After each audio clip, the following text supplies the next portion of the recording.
Hey, what's going on, everybody? I'm here today to talk about sleep. I'm here today to talk about sleep while I'm walking in 17 degree weather with my boy in the snow. Let's talk about sleep. So, my quick little background on why I got so into looking into and learning about sleep is that I dealt with some serious sleep issues for years. Probably 2+ years where I was having some pretty severe insomnia. I was averaging about, 2-4 hours a night of actual sleep. Super restless, crazy stuff. And I just struggled like crazy. So I knew that was affecting my health.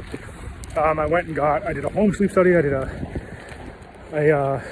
24-hour sleep study where we were looking into all sorts of different things about how I functioned. Learned a lot of cool stuff. But in that process, I also learned about sleep. So one thing I think we all can agree on is that sleep is incredibly important. We all sleep. All animals sleep.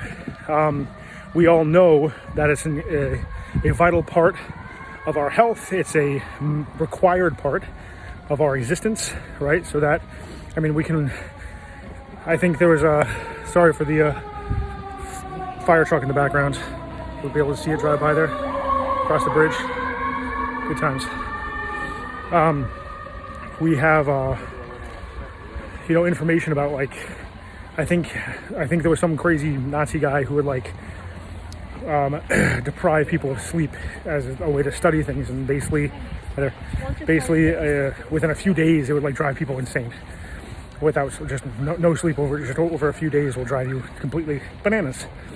Sleep is incredibly important. You can function without food for a while. You can even function for water for a while. But man, if you don't sleep for 2 days straight, you are going to be messed up.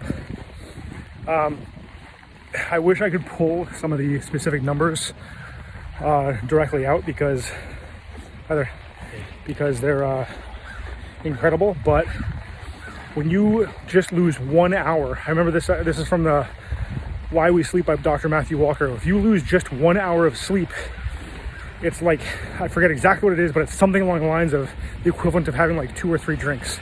That's how much it impairs you, which is insane. And then I imagine that's based on an 8-hour sleep window, or 8 hours of sleep. So if you sleep 7 hours, it's like that. If you sleep 6 hours, it's even more. If you sleep 5 hours, even more, right? It's incredibly, incredibly important. So if you have bad sleep habits, I'm going to go through a routine that is highly recommended. It's sort of based off of Matthew Walker's stuff and a whole bunch of other stuff too. It's pretty universal. If you feel like you don't struggle with sleep, I would still recommend you do these practices because it's not just about getting 8 hours of sleep every night. It's about your quality of sleep. I actually have found with some of my clients who claim to get really good sleep or get a lot of sleep, we've found because they say, hey, well, I get 8 hours of sleep every night, but they're also tired all the time. They're groggy all the time. They get depressed all the time. They have trouble with weight management. Well, okay, so now we need to look at the quality of sleep. What I found is that if you are decent at actually sleeping, the next step is to look into your quality. And to do that, you have to track it or get a sleep study or something like that. Anyway, let's go through these processes, this routine that is helpful, okay? Number 1, try to consume your last bit of food a couple hours before you go to bed. What this will do is when you're digesting food, when you're digesting food, your body is awake, it's processing, it's doing something, it's active. And your goal here is to slowly assist the process of going to sleep, right? Slowly but surely shutting your body down, right? So you don't want your digestive system working. You don't want that active. So decrease that.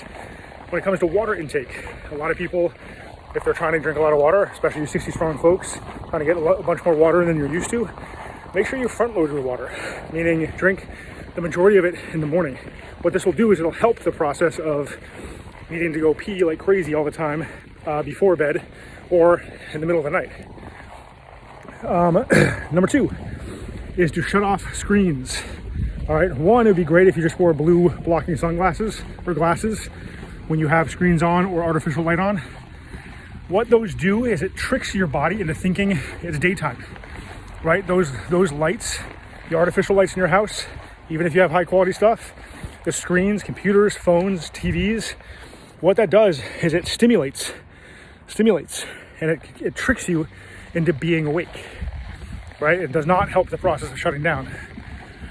So ideally it's a couple hours of no screens before you get into bed, but the longer the better, honestly. Number 3 is reading or doing some sort of relaxing practice before you shut the lights off in your bed. The big thing here is to try not to read in bed, right? There's a lot of psychology that goes along with sleep, and having your bed as the only thing you do in bed is sleep and maybe engage in some fun activities with your spouse or something like that. That's all you do there. Your bed, if you can avoid doing naps in your bed, you can avoid reading in your bed, avoid eating in your bed, right? Because then you have this mindset deep and subconscious that your bed, when you get into bed, your body says, ooh, I recognize this as a sleep spot, right? So find a comfortable chair, your couch, whatever it might be, and read there. When you start to feel tired, close your book. I use a Kindle. Turn your Kindle off and get into bed, right? What I do then is I make sure it's as dark as possible. For a while, when I was just getting into this stuff, I used some really high quality, a really high quality sleep mask. I can post up on the Facebook group. I'll post up the mask that I use. It was amazing. My wife and I both used it for a while. Now our bedroom is incredibly dark, which is great. That is humongously helpful, right? And again, tells your body it's time to sleep. Turn the temperature down, right? When it's a little bit cooler, a little bit colder, your body will warm itself. A warm internal body will aid in getting to sleep and getting deeper sleep. Breath work. Do breath work. I get into bed, I close my eyes, I lie on my back, and I do breath work. I used to use a Slate app to do this, but now most of the time I don't have my phone close to the bed at all. And I just do either just deep breaths through my nose, or I'll do box breathing just to assist that process of going to bed. Sometimes, and a lot of the times, so if I'm doing the box breathing and I'm doing 10 rounds, I'm asleep before the 10th round. This is all a good, positive regimen to go through. And I recommend it. I highly, highly, highly recommend it. There are definitely different ways to go about doing it, but I know that a lot of times it's just going to be a matter of breaking some serious habits. People tend to have their phones in bed, maybe watch TV, have lights on, whatever it might be. I guarantee you, even if you're good at sleep, you're missing out on a ton of really good, high quality sleep if you do that sort of thing. So try this. If you struggle with sleep, try that routine. If you're good at sleep, try that routine to get better sleep. Start giving that routine a practice.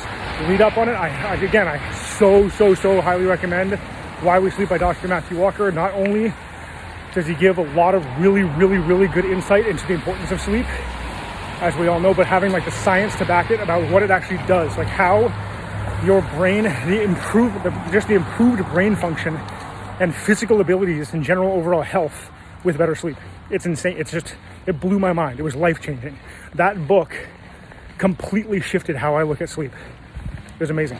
So hope that helps. If you give it a try, or if you have a different routine, please post up onto the Facebook group. I'd love to hear it. I'd love to know. And that's it. Bye.